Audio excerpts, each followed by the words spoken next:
Hello and welcome to this video on causes of economic growth. Now, as we've learnt earlier in the course, we would measure economic growth by looking at changes in gross domestic product. And a reminder that gross domestic product, GDP, is the market value of all final goods and services produced within a country in a year. It's normally estimated by governments and recorded in dollars so we can make comparisons between economies. But what we're going to think about is what causes economic growth.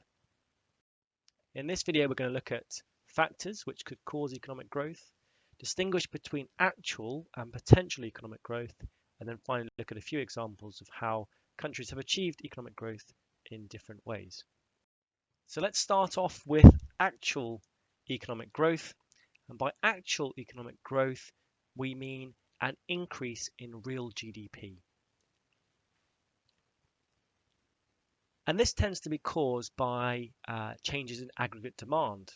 So an increase in one of the components of AD will cause an increase in real GDP, and we would say that changes in aggregate demand normally drive changes in actual growth. So short-term fluctuations in AD will cause the economic growth rate to vary. So for example here, a change in AD has led to economic growth of Y1 to Y2. So what might be common causes of changes in AD? Well, things like the wealth effect, changes to the level of interest rates, changes to tax and government spending plans, and then exchange rate changes. So things that would affect C, things that would affect I, things that would affect G, and things that would affect X minus M. Now, what does it depend on? The extent of the change on actual growth? Well, two things to consider. Firstly, the multiplier. The size of the multiplier will affect the change in the actual level of growth, and secondly, the shape of the AS curve. The classical view would consider there would be little change in actual growth for a change in aggregate demand, whereas the Keynesian view would suggest that there could be quite a significant change in actual growth with a change in demand. And so these are two good evaluation points that we can use to evaluate any time in which we talk about changes in economic growth. Let's now talk about potential economic growth. And potential growth relates not to a change in real GDP, but to an increase in the productive capacity of the economy.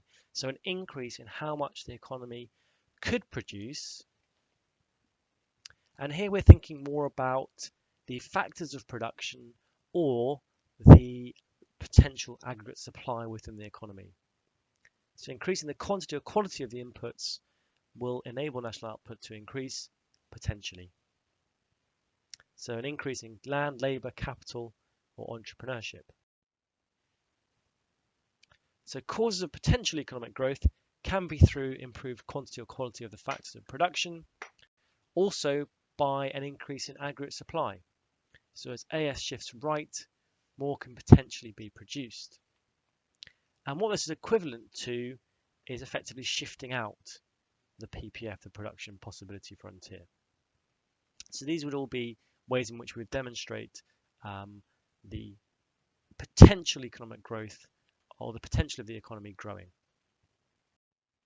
So how might an economy increase the quantity or quality of the factors of production, land, labour, capital and entrepreneurship? Let's consider a few issues.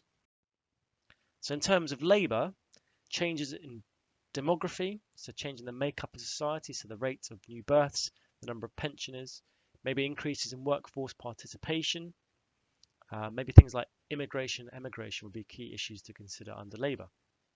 Under capital, we might think about the quality of investment and whether this will impact output. So is the capital new housing or is the capital new factories?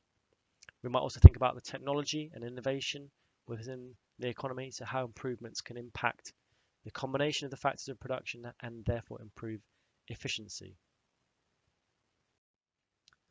So we talked about economic growth. Let's also think about some constraints to economic growth. So it might be a different way of approaching the question.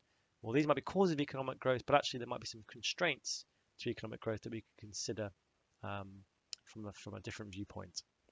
So for example, constraints to demand or insufficient demand might be to do with the components of demand and therefore a fall in one or more of these terms. In terms of supply, maybe the potential production level of the economy ceases to increase. AS stops shifting to the right, possibly shift to the left. So some key issues to consider here within an economy. First of all, maybe the absence of capital markets. If people are and businesses are unable to borrow and invest, this might constrain or limit economic growth.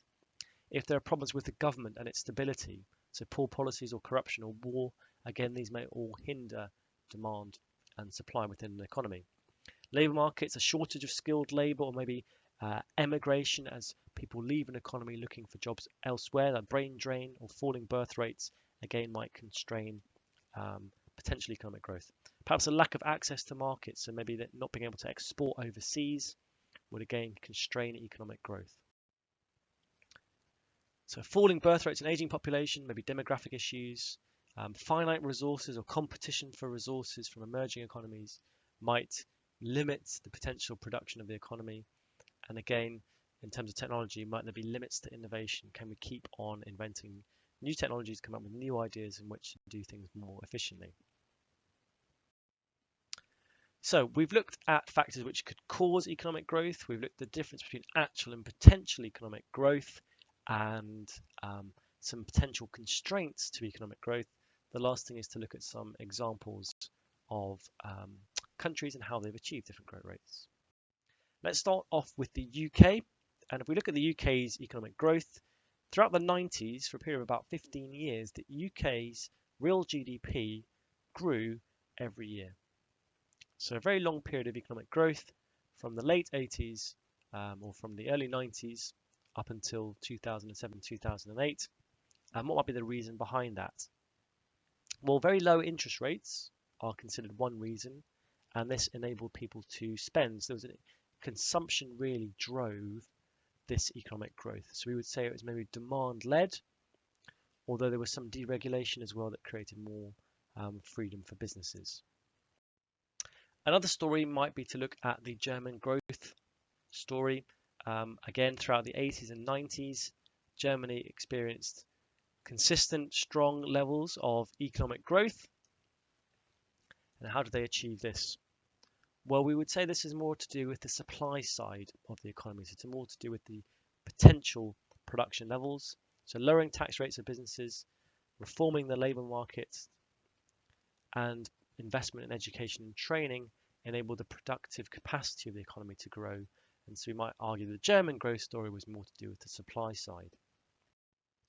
A final story might be to look at China. Again, impressive growth rates throughout the 90s and the noughties.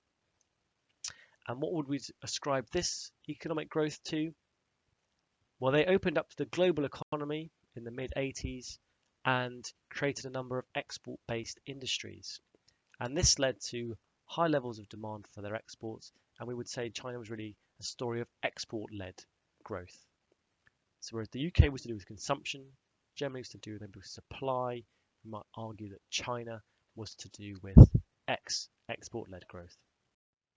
So we've looked at some different factors which could cause economic growth. We've looked at actual and potential economic growth and also what might constrain economic growth. And finally, we've touched on some different examples of how countries have achieved economic growth. That's all. Thanks for listening.